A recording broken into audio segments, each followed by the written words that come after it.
24만 4천 원. 삼성전자는 직전 거래일 장중 25만 7,500원까지 올랐지만 높은 가격을 끝까지 지키지 못했습니다. 그런데 밤사이 미국에서는 필라델피아 반도체 지수와 엔비디아, 마이크론이 나란히 올랐어요. 미국 반도체주의 상승이 오늘 삼성전자에 급한 불을 꺼줄까요? 아니면 장 초반 기대에 그칠까요? 반갑습니다. 시청자 여러분. 오늘은 2026년 7월 21일 화요일 한국장 시작 전입니다. 아직 오늘 정규장은 열리지 않았고요. 지금부터 볼 것은 오늘 가격을 미리 맞히는 일이 아니라 어젯밤 미국에서 들어온 신호를 삼성전자가 실제로 받아내는지입니다. 보유자분들은 또 크게 흔들릴까 걱정되실 텐데 확인할 숫자만 차분하게 연결해 보겠습니다. 최근 삼성전자는 하루 안에서도 방향이 여러 번 바뀌었습니다. 올라가는가 싶다가 다시 밀리고 약하게 시작한 뒤 빠르게 회복하는 움직임도 나왔죠. 이런 때는 첫 체결 가격에 마음을 빼앗기기 쉽습니다. 하지만 개장 직후 몇 분만 보고 하루 방향을 단정하면 오히려 판단이 더 흔들릴 수 있어요. 오늘은 시작보다 그 다음 움직임이 중요합니다. 밤사이 필라델피아 반도체 지수는 0.6% 올랐고 엔비디아는 0.2%, 마이크론은 1.9% 상승했습니다. 이게 무슨 뜻이냐면요. 미국 정규장에서 반도체주가 더 무너지는 흐름은 일단 멈췄다는 뜻입니다. 여기서 관련 종목이 모두 올랐으니 삼성전자도 오늘 강한 것 아니냐? 이런 생각이 바로 드실 수 있죠. 그런데 하루 숫자만 보면 이야기가 너무 빨리 끝납니다. 필라델피아 반도체 지수는 최근 닷새 동안 7.3% 하락했고 같은 기간 마이크론은 12%, 엔비디아는 4% 떨어졌거든요. 쉽게 말하면요. 밤사이 움직임은 오래 달린 뒤 잠깐 숨을 고른 장면에 가깝습니다. 멈춰 섰다는 것과 다시 힘차게 달릴 수 있다는 것은 다른 얘기죠. 특히 눈에 들어오는 종목은 마이크론입니다. 하루 상승폭이 엔비디아보다 컸어요. 삼성전자와 마이크론은 메모리 업황을 함께 반영하는 부분이 있기 때문에 인공지능 가속기 대표주인 엔비디아의 소폭 상승보다 메모리 경쟁사의 움직임이 오늘 국내 투자 심리에 조금 더 직접적으로 연결될 수 있습니다.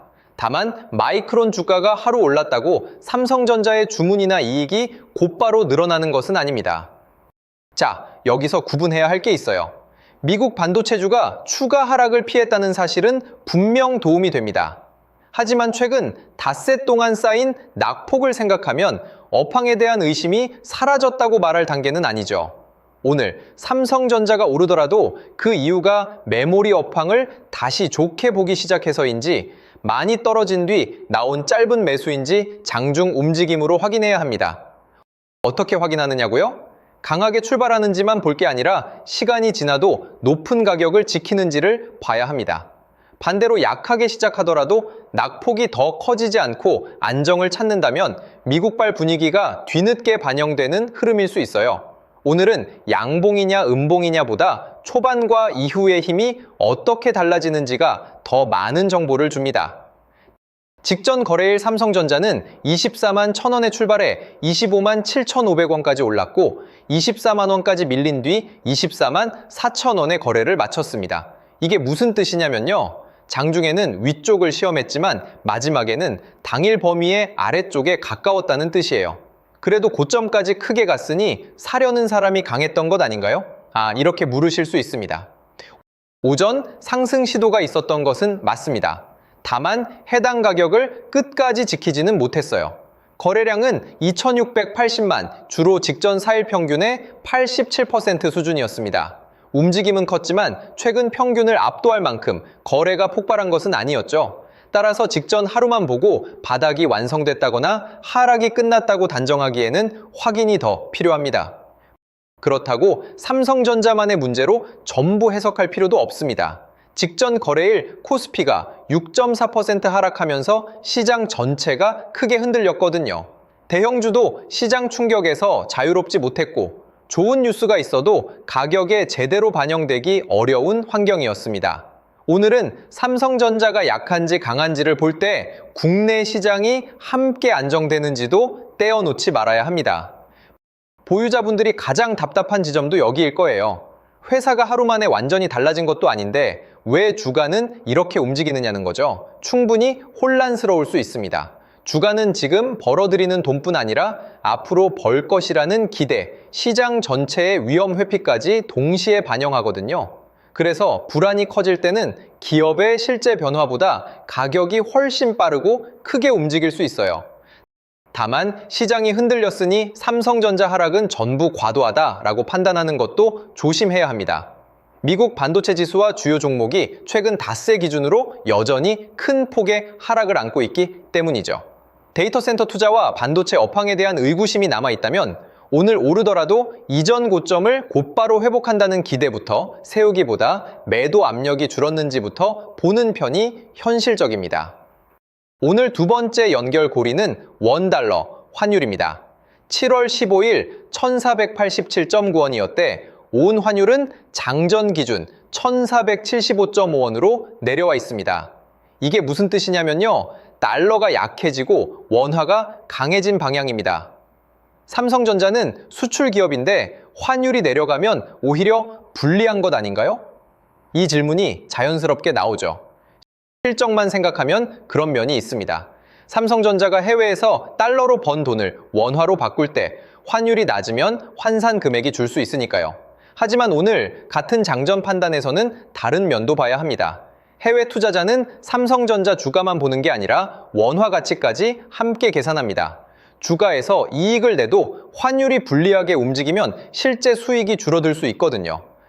그래서 환율이 빠르게 치솟지 않고 안정되면 국내 대형주를 바라보는 부담이 줄어들 수 있습니다. 특히 최근처럼 시장이 급하게 흔들린 뒤에는 기업의 분기 실적에 미칠 작은 환산 효과보다 해외 자금이 한국 주식을 편하게 보느냐가 하루 움직임에 더 빠르게 반영될 수 있어요. 중요한 건 환율이 낮다는 사실 하나가 아니라 오늘 장중 다시 급하게 되어오르지 않는지입니다. 왜 그런지 아세요?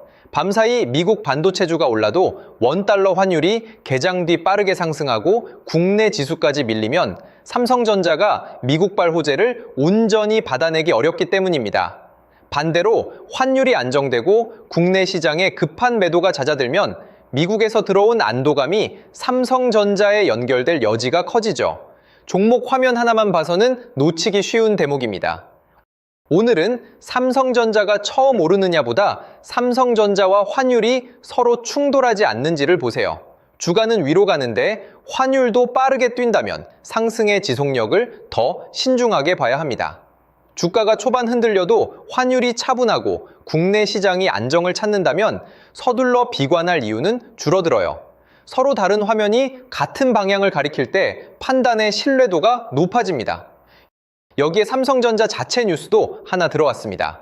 삼성전자가 미국 스마트폰과 가전 본사를 텍사스로 이전하고 뉴저지에서 739명을 감원한다는 소식입니다.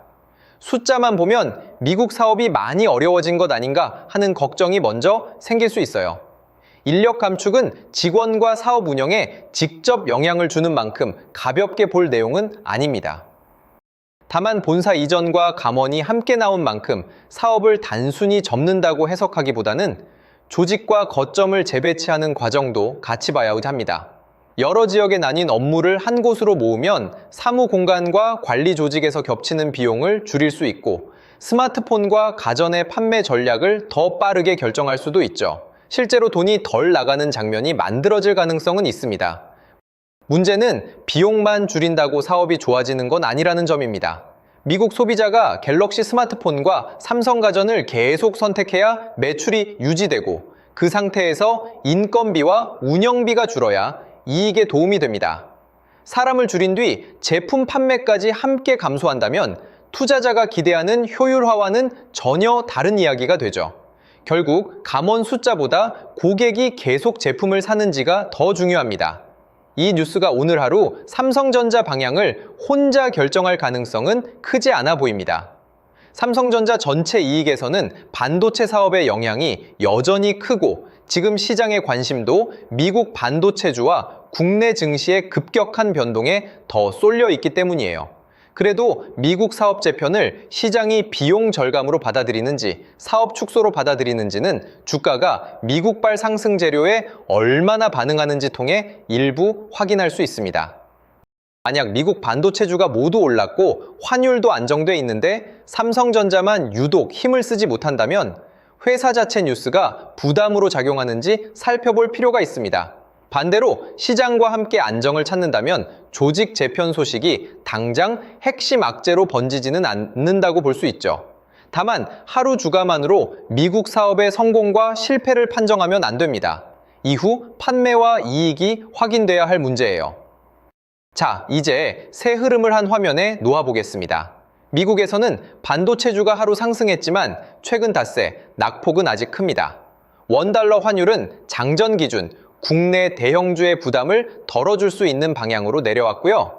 삼성전자는 미국 스마트폰과 가전 조직을 텍사스로 옮기면서 인력을 줄이는 변화를 진행하고 있습니다. 어느 하나만으로 오늘 방향을 확정할 수는 없습니다. 이 조합에서 가장 조심해야 할 행동은 개장 직후 가격이 뛰었다는 이유만으로 급하게 따라가는 겁니다. 직전 거래일에도 오전에 크게 올랐다가 상승폭을 대부분 내줬잖아요. 최근 변동폭이 워낙 커서 방향을 맞춰도 진입 시점과 비중이 무리하면 중간 흔들림을 견디기 어렵습니다. 놓칠까 불안한 마음은 이해하지만 첫 움직임을 전부 잡으려 할 필요는 없어요. 신규 진입을 생각하신다면 미국 종목이 올랐다는 사실보다 삼성전자가 그 분위기를 실제로 이어받는지 확인한 뒤 나누어 접근하는 편이 낫습니다. 초반 상승 뒤 바로 밀리는지, 밀리더라도 다시 안정을 찾는지 시간을 두고 보세요. 오늘 하루 최저점을 정확히 맞히는 일보다 내가 틀렸을 때 감당할 수 있는 크기로 들어가는 게 훨씬 중요합니다. 이미 보유한 분들은 손실이 있다는 이유만으로 장 시작과 동시에 전량 결정을 내릴 필요는 없습니다. 다만 삼성전자 비중이 계좌에서 지나치게 크다면 종목 전망과 별개로 위험을 줄일 방법을 생각해야 해요. 좋은 회사라고 믿는 것과 한 종목에 자산이 과도하게 몰린 것은 다른 문제입니다. 특히 신용이나 레버리지를 사용했다면 현금 투자자보다 기준을 더 엄격하게 잡아야 합니다. 같은 가격을 보더라도 현금으로 보유한 분과 빚을 내서 산 분이 버틸 수 있는 시간은 다릅니다. 최근처럼 하루 움직임이 큰 구간에서는 결국 방향이 맞아도 중간 변동 때문에 원하지 않는 결정을 할 수 있어요. 그래서 오늘 매수와 매도를 고민하기 전에 계좌 안에서 삼성전자가 차지하는 비중부터 확인해 보세요.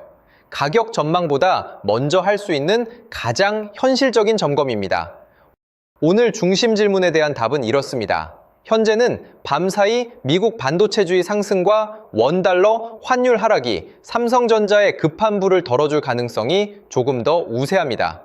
다만 미국 관련주의 최근 닷새 낙폭이 크고 삼성전자도 직전 거래일 높은 가격을 지키지 못했기 때문에 추세가 완전히 돌아섰다고 보기보다 하락 압력이 진정되는지를 확인하는 쪽이 맞습니다.